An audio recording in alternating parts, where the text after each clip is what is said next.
Sir, sa hiling mo po, pirang minuto dapat ang homilya sa misa? 15 minutes. 15 minutes? 20 minutes po. Depende kung ano, kung may gusto pa siyang i-interview. Pero pirang minuto dapat? Para sa akin, 30. Mga 5 minutes? Ang homily kasi is duman sa nagtataramang pari, di ba? Siguro po mga 20 minutes, aral ka yan. Kasi mas gusto ko po, ang misa talaga ang pinakahalawi.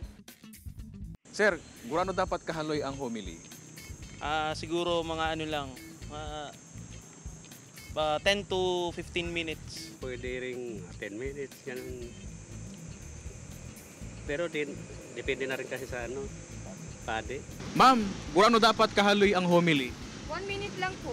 Depende sa story ni Father. Siguro 30 minutes or 25 minutes. Kasi kaya naman na yun ma-describe or ma-explain ng isang pare.